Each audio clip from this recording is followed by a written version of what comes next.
Alors toye sikoyo na interface na biso awa toye kola sikoyo interface ya Blender so ezala nini. Donc tokei so fongoli Blender nao après avoir installé Blender so fongoli na bien Blender 2.80 so fongoli interface na ngango oyo so benga interface espace on so bomona o benga interface ne bomona ba logiciel misusu yango benga interface oyo bomona awa pose au menu file eza ba nini ba sorte ba système pour essayer no Blender le seul à la 3D à la modélisation à l'animation à la nyonso so on besoin de travailler 3D modélisation animation ndenge ça ou démarrer au final awa les amis général so fini yango ifungolo Blender ya pour uniquement pour la 3D ni sans besoin de la animation 2D ni la la vidéo ok ou les cas bah c'est le dessin de Blender voilà ndi sikoyo so fini la 2D animation fini à la 2D animation pour la bateau bah ça la animation de dessin animé bateau bah ça dessin animé au fini wana est-ce qu'il vient là brancher palette graphique c'est bon au fini on finit maman mais bibino parce que ni parce que ni bah ça parce que Blender à travers dessin animé si vous êtes bien du color est changé au moins bah ni est changé par rapport à oyo par rapport sur la joie qui chez en général mon général bah ni ne bimi ndenge msusu bah ni ne bimi ndenge msusu par rapport sur na dessin d'animation et bimi ndenge msusu tout compé et on a bateau ba ça va dessin d'animation tout ça yango yo awa ya uniquement rapona l'animation excusez-moi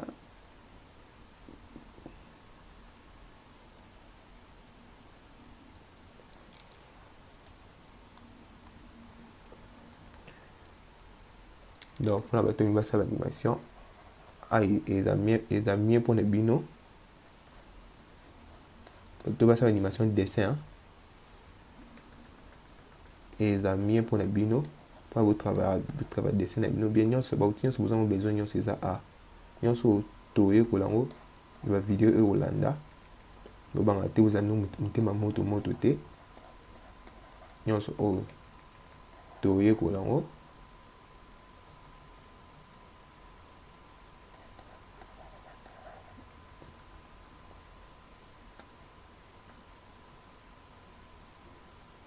nyonso o toye kolango bon pour le moment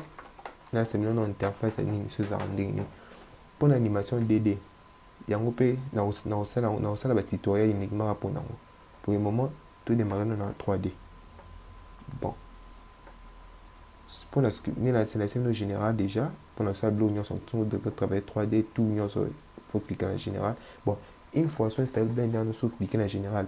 et si on a besoin de sauf on sur Blender c'est au cliquer sur la général T on a besoin une fois sauf on déjà Blender déjà bon c'est l'autre tout deuxième fois on fait Blender quoi est-ce na menu au T so besoin on la image aux affichage au final nous juste un pandika limoi non so besoin au réapparaître en haut bim sango et na icône à Blender les colo kuna icône à pemba là au fini et bini bon na scène de général c'est ça là donc qu'est-ce qu'on a na scène d'animation pending ezalara de qu'est-ce que do Blender anesi logiciel na kata logiciel ana ba logiciel sous au moins azana logiciel il y a animation et dessin na kati na il y a comme des d'animation azana logiciel il y a scripture na kati na azana logiciel montage vidéo pe na kati na bon voilà na bato c'est la première pour déjà si ba fianto linga déjà bon tous les cas tu na scripture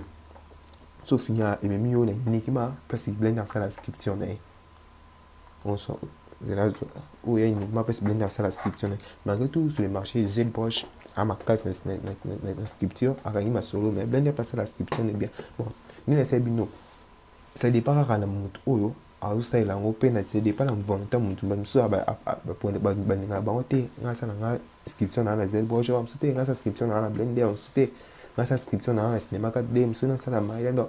nese logiciel nyonso asala eloko nyonso moninga asala ça dépend kaka koyeba ndenge efonctionnaka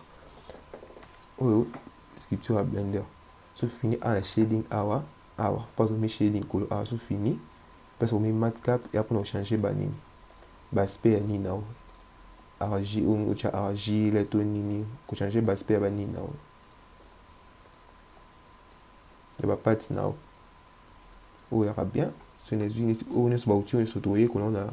video oyo kolanda naosala mpe bavideo mo ya tutoriel uniquement mpona Blender ya sculpture naosala ya uniquement mpona Blender ya sculpture mpona bato balingaka bayeba sculpture na Blender naosala bavideo uniquement mpona bango mpona bato balingi bakota sculpture ya Blender na video naosala na ndenge ya kombine balogiciel ebele bon tokei toye na oyo elandi FX déjà bato basala baeffet spéciaux bayebi deya FX ndenge olobani tokei awa eza mpona bato asala FX bato basala batracking ndeti bamisi mpona basala tracking Blender mpe asala tracking bato basala tracking bacomposition nyonso na yango oyo nyonso toyolanda yango plus tard oyo video edit bata montage video bata première fois bobomanga te pardon bobomanga te nayebike bino mpe nayebike première fois asala montage video bobomanga te bon oyo boma oyo mpe Blender asala montage na ye montage video na ye donc ya place Blender asala montage video na ye donc bobomanga te pardon bobomanga te pardon bon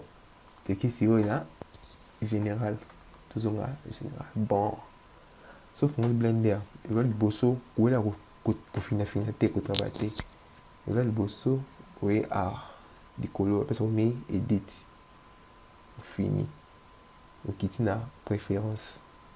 eza très important miselo nini oyo eza na grandiron mpa bomona bien bon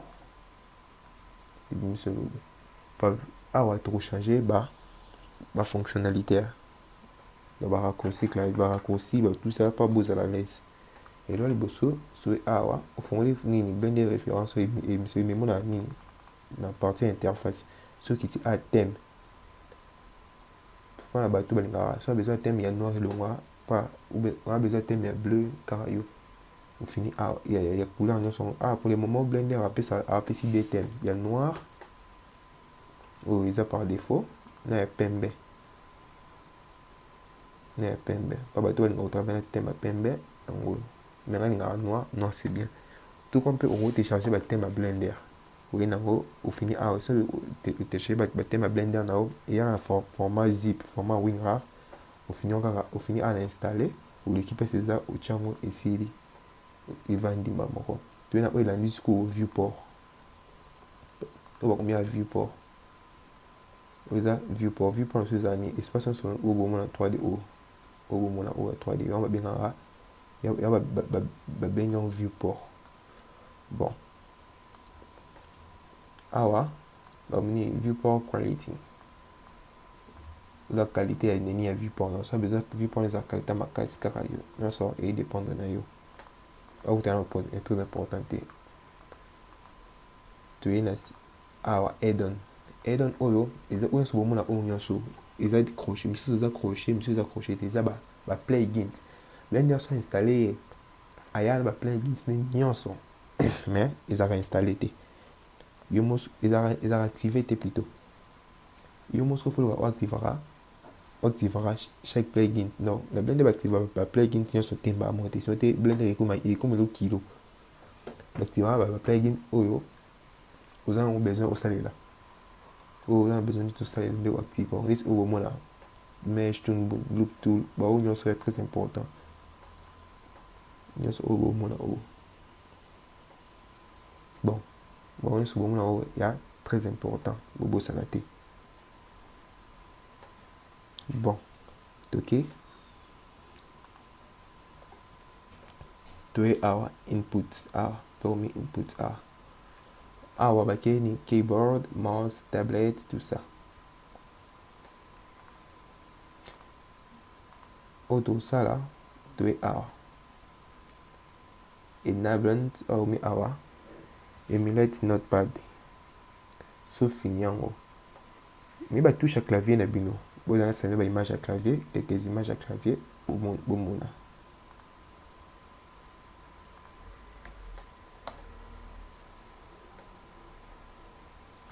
quelques images à clavier la sorte à clavier pas blender le clavier un peu différent compliqué un peu moqué bon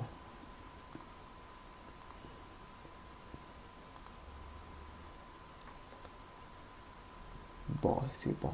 bah touche au moment là 1 2 3 4 5 6 7 9 pas haut sous un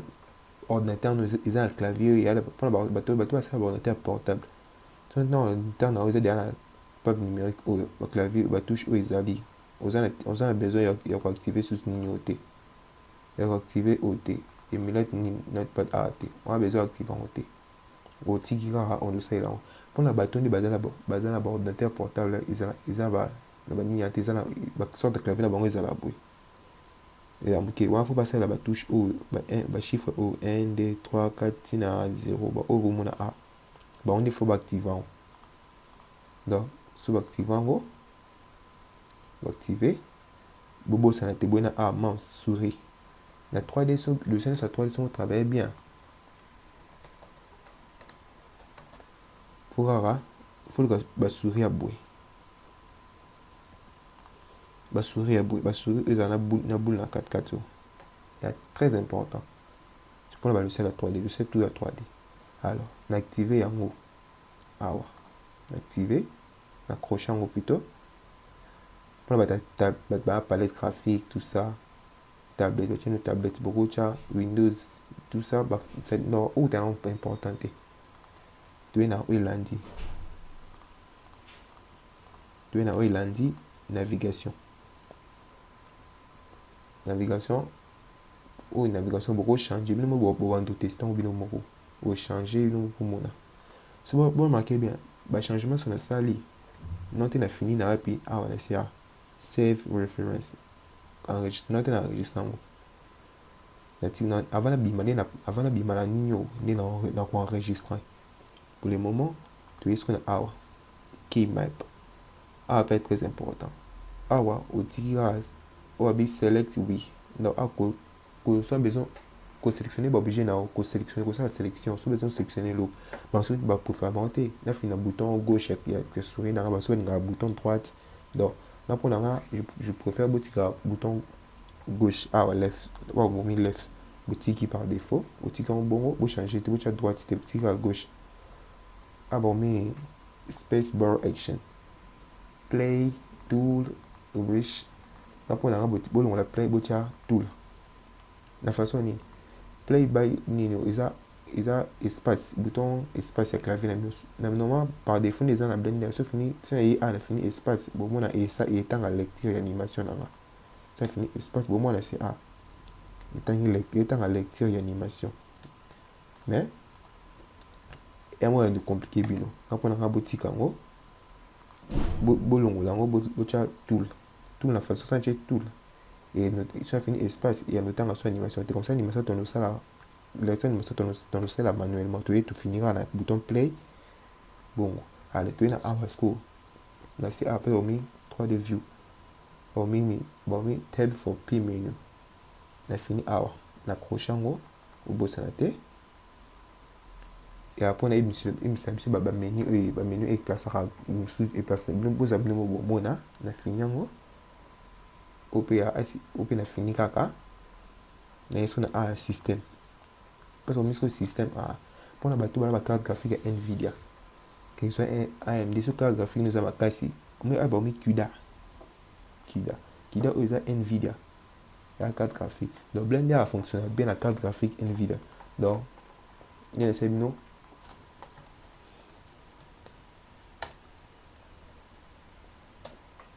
Blender à travers la carte graphique en NVIDIA. Donc, sous la carte graphique, on a machine là-haut. Ou pour la carte graphique, pour la machine fixe, la machine portable, NVIDIA là-bas. Sous la carte graphique NVIDIA. Donc, NVIDIA, c'est la carte graphique uniquement pour la 3D. Donc, pour la 3D, pour ça, à travers le montage vidéo, sur Photoshop, une carte graphique très puissant. Malgré tout, sur le marché, peut-être là-bas. Tout ça, AMD, pas ça. Il y a une carte graphique. Ou peut AMD, tu as Intel, pas ça. Mais, on a pour un ngai. Mais, il y a pour un ngai, on peut faire un NVIDIA. On a moins qu'à ma casse. On a moins qu'à ma casse. On a une NVIDIA machine. On a moins BMC à Wakida. On a blender comme un NVIDIA. Blender comme un Wakida. Aussi la machine il y a blender référence un système que le monde va mettre Kuda et la machine ils ont la carte graphique à Nvidia et en gros on va accrocher pendant OSC donc on va accrocher sur un nom que au tiki pour Nvidia au tiki boy au qui c'est et le auto run Python au script ou activons PKK il est très important. Tutoriel bango na logiciel na nini tutoriel Hollanda plutôt. So si oui au fini na c'est save reference donc enregistrer au fini il a enregistré parce qu'on est à tout quand blender na au fongoli et bimeo toujours na ba paramètre nous enregistrer bon tu y est sinon il y barre de lecture on est ciment na 1 soit na fini à besoin en bas moko ou on sur moi interface comme layout on va travailler blog nous avons besoin de travailler modélisation fenêtre modeling modeling et vidéo pour notre travail modélisation soit besoin de travailler sculpture fenêtre sculpture malgré tout on a laissé nous appeler ça sculpture mais aussi ils spécialisé uniquement pour la sculpture mais en général ce que général à 5-6 bango nyonso soit au travail textile UV mapping na on se bon nango on besoin au travail textile coloriage parce que textile peine on besoin au travail matériel na on peut se mettre matériel tout ça on besoin travail animation na et la fenêtre lundi au rendu parce qu'on bimaka pour la composition image toye bango pour la script pour la bateau balela ko coder ko programmer au rigging bon on a blender sous fenêtre et mon na fenêtre anga mon créé qu'on créé bon il y a bino il y a que bandana layout et sous la script bon OK qu'on naviguer la blender ko pivoter ko bal sa vie au thème mon le robot mon na soit au fini soit émission aussi simplement à partir de fini ta on zo balusa comment au pivoter au moins liboko o eza pona ko bouger mpanzi au moment au perspective soit fini vue na comme na perspective soit fini ils ont une perspective ils ont une autographique bon peut-être plus o ya ko zoom ko dézoomer ko zoomer ko benda oyo nyonso na esi bino oyo nyonso raccourci nango sikoyo na clavier eza nde na no bouton après avoir kobongisa koactive babiloko nyonso awa kobongisa nde toboto nde na tolakisa bino korote sikomi eloko oyaka awa oyo balusaka boye na raccourci nango na souris na clavier eza na souris na clavier eza bouton gauche ya souris nanga on a fini bouton Alt et clavier 10 clic gauche la souris nanga na maîtriser na fini maîtriser pour pivoter on a so ko zoomer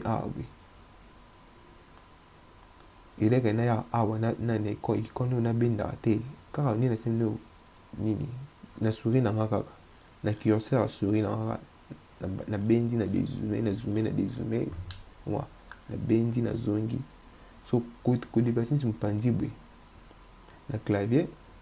na raccourci à clavier ça shift alt clic droite et clic gauche plutôt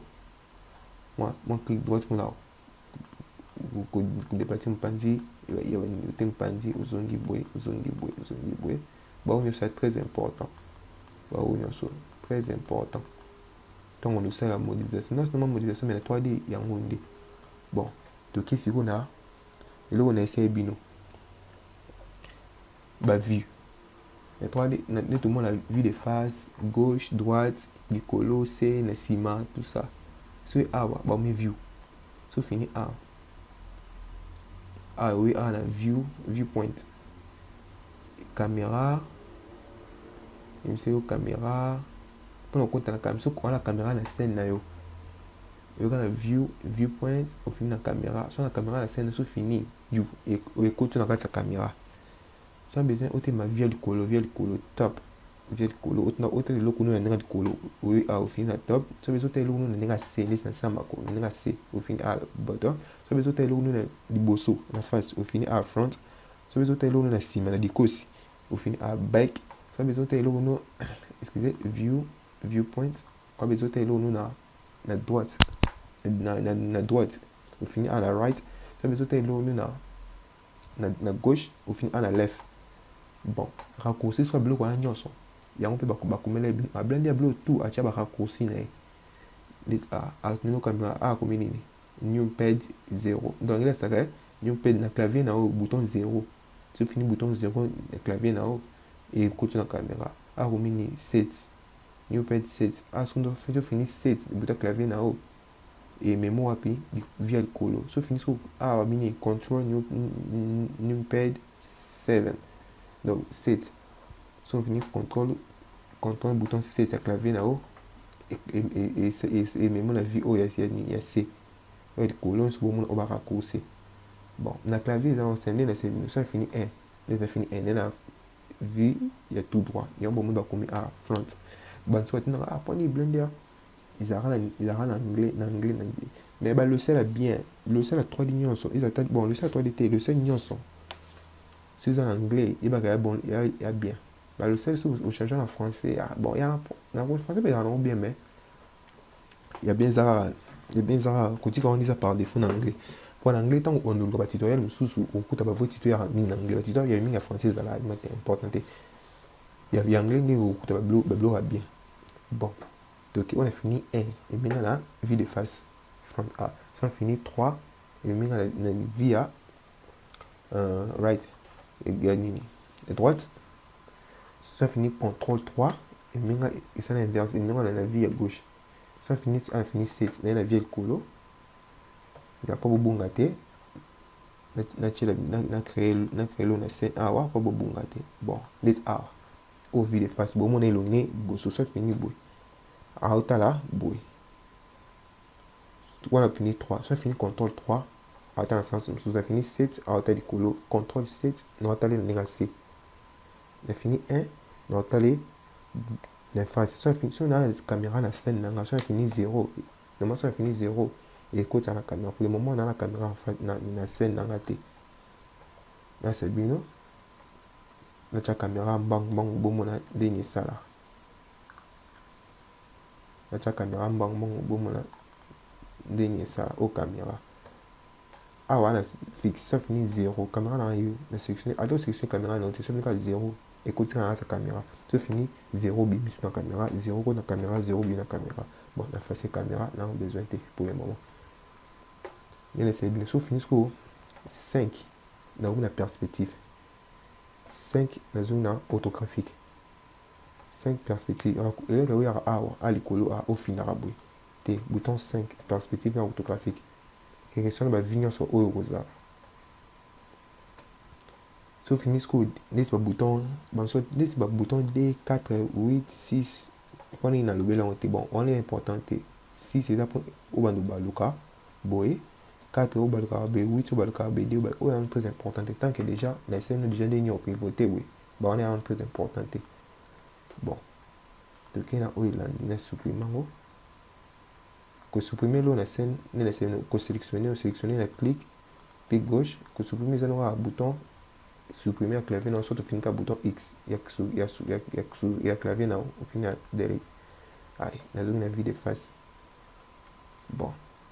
oyo nyonso bomona espace bomona espace 3D na viewport na vue oyo bomona kolona bomona mopanzi ndenge ya bomona oyo na balogiciel mosusu so na ye na teme na teme baflèche ebimi soki baflèche ebimi nango obenda yango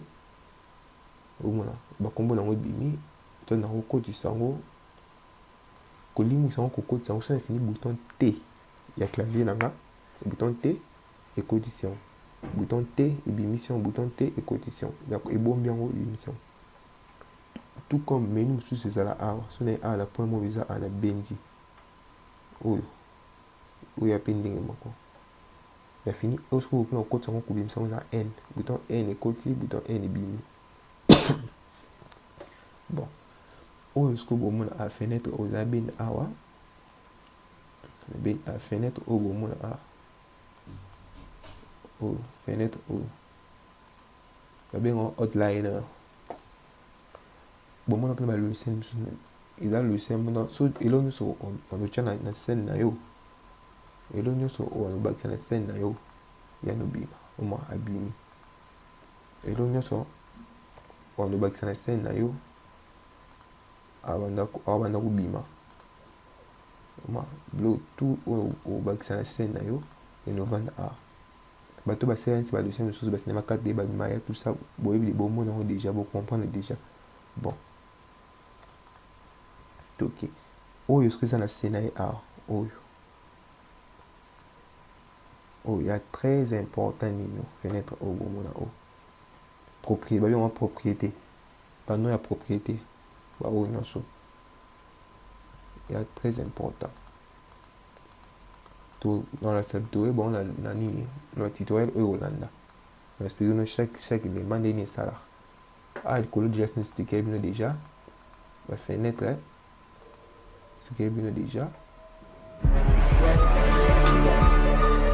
merci tutoriel oyo elanda